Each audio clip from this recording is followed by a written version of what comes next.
pessoas! Tudo bem com vocês? Bem-vindos a mais uma leitura aqui no meu canal. E quero ler para vocês um capítulo do livro Como Chegamos Até Aqui. Esse livro foi escrito por Steven Johnson. Talvez alguns de vocês conheçam esse autor. Ele foi autor do best-seller De Onde Vêm as Boas Ideias. Tem até um vídeo bem interessante que rola na internet aí.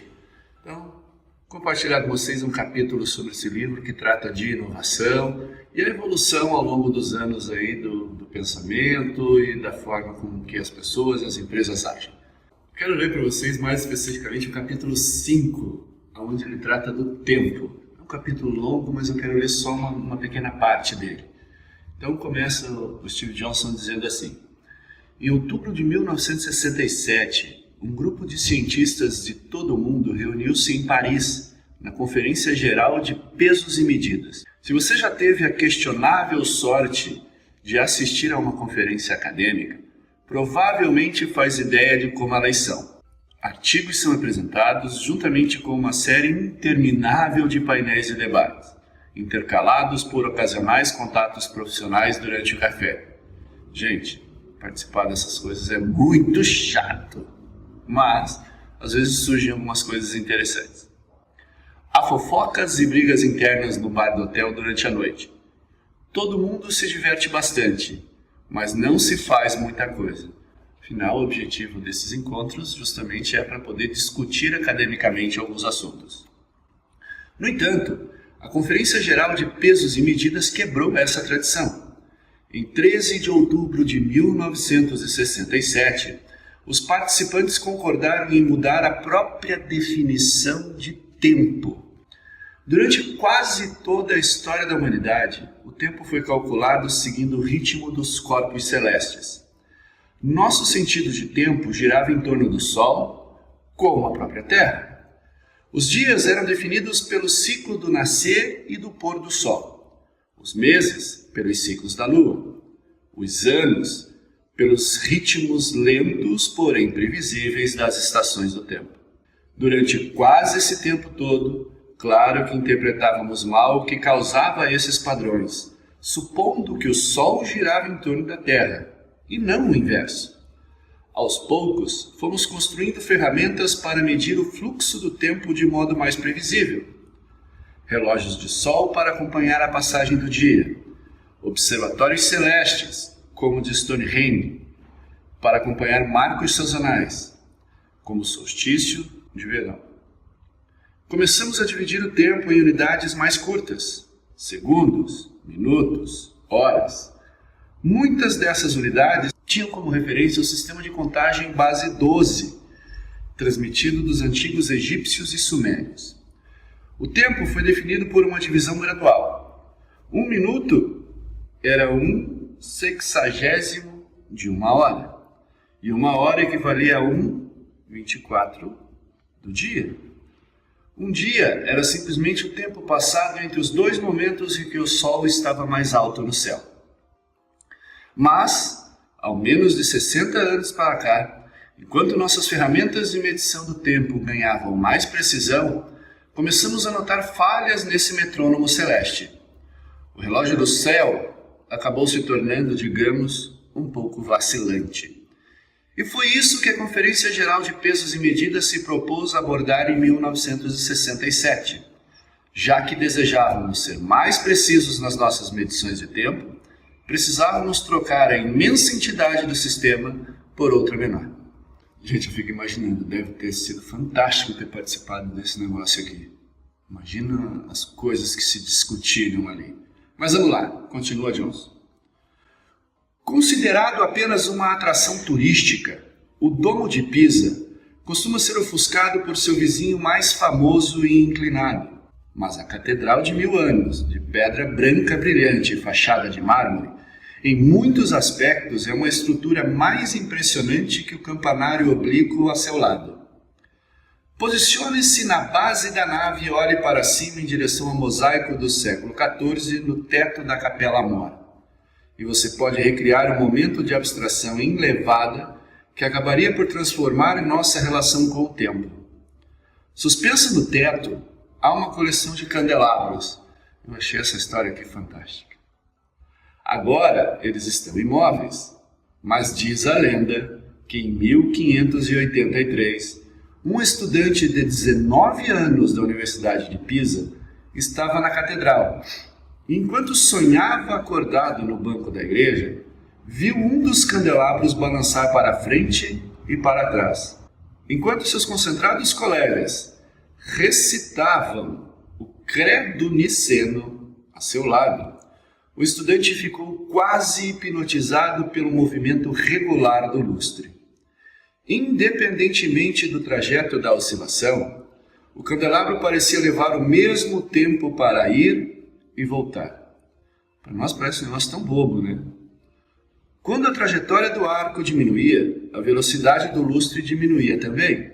Para confirmar suas observações, o estudante mediu o balanço das velas com o único relógio de confiança que ele conseguia encontrar: seu próprio pulso.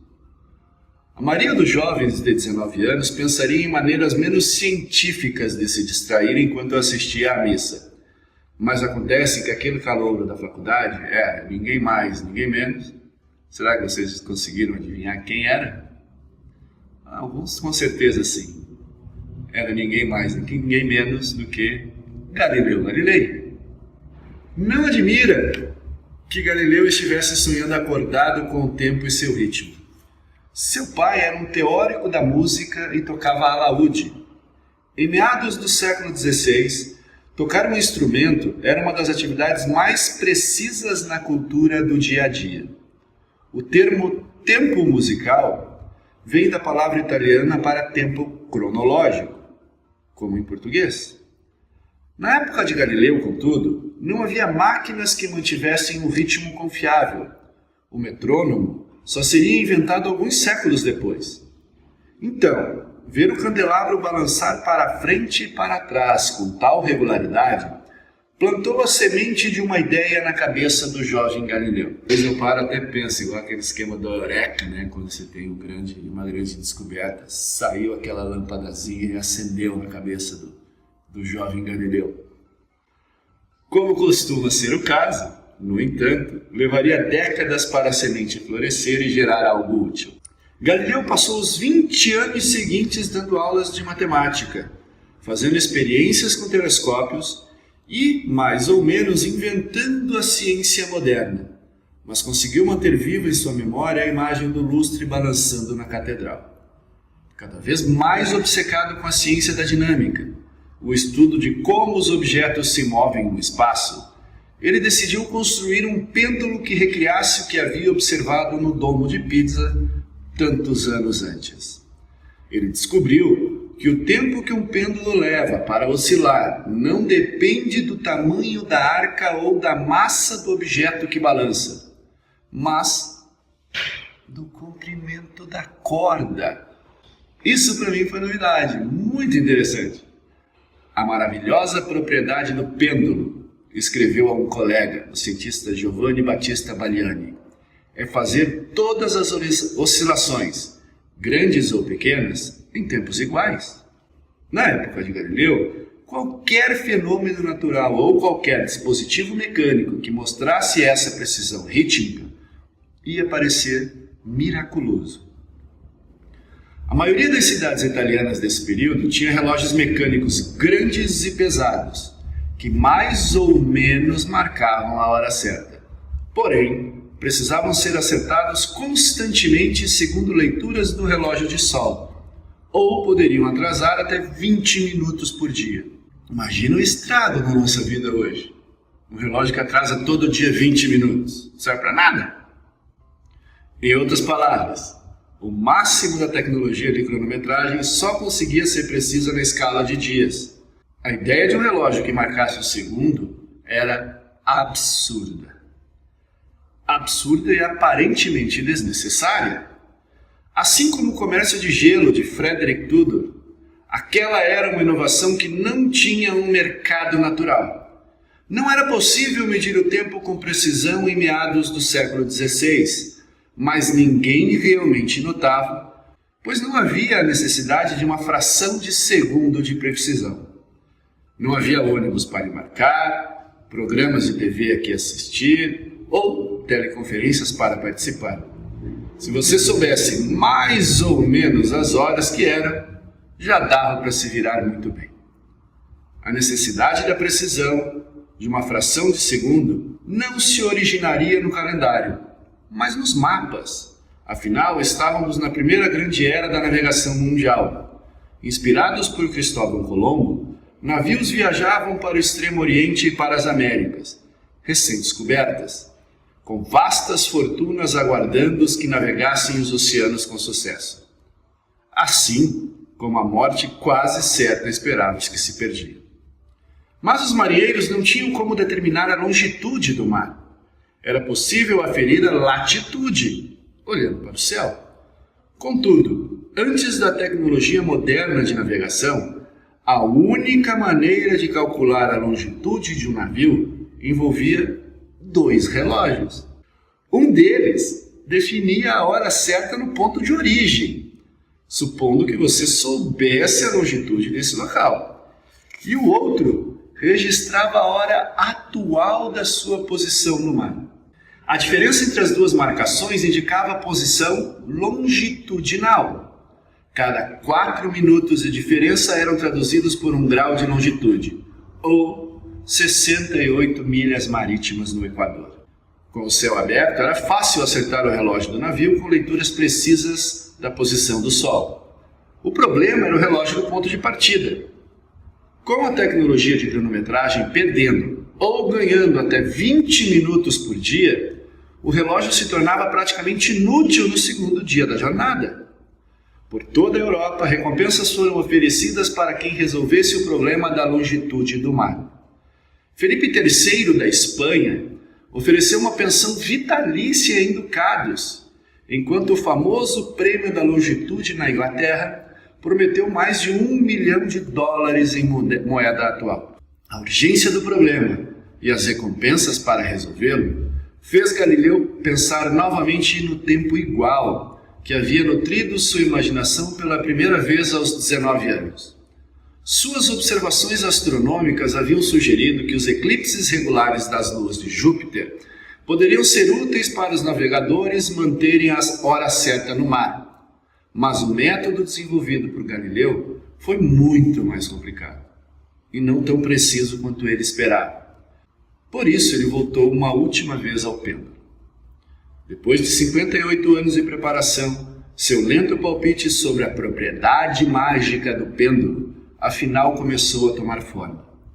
A ideia se encontrava em um ponto de intersecção de várias disciplinas e interesses.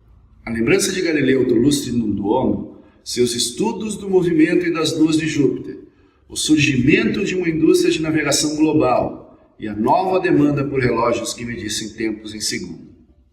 Física, astronomia, navegação marítima e os devaneios de um estudante universitário. Como eu gosto dos devaneios dos estudantes universitários. Às vezes surgem ideias que você não sabe de onde que saiu. Mas vamos lá. Todas essas diferentes tendências convergiram na mente de Galileu. Ajudado pelo filho, ele começou a elaborar planos para o primeiro relógio de pêndulo. No final do século seguinte, o relógio de pêndulo se tornaria comum em toda a Europa, particularmente na Inglaterra, em locais de trabalho, praças e até nas casas mais prósperas. O historiador britânico A.P. Thompson, em brilhante ensaio sobre o tempo e industrialização, publicado nos anos de 1960, observou que na literatura do período, um dos sinais de que uma pessoa tinha ascendido 1 ou 2 degraus na escala socioeconômica era a aquisição de um relógio de bolso. Olha, o relógio de bolso já chegou a demonstrar se você era rico ou não. Mas esses novos relógios não eram apenas acessórios de moda, 100 vezes mais precisos que seus antecessores, atrasando ou adiantando só 1 minuto ou mais por semana, não mais 20 minutos por dia. O relógio de pêndulo gerou uma mudança na percepção do tempo e ainda hoje preservamos. Ele vai continuar aqui sobre várias outras invenções e inovações acerca do tempo, Mas eu só queria compartilhar essa leitura com vocês para a gente comemorar aí o Dia Mundial do Livro. E se você quiser se interessar, Como Chegamos Até Aqui, um livro muito interessante. Beleza, gente? Era isso que eu tinha para falar com vocês, então a gente se vê na próxima. Tchau, tchau!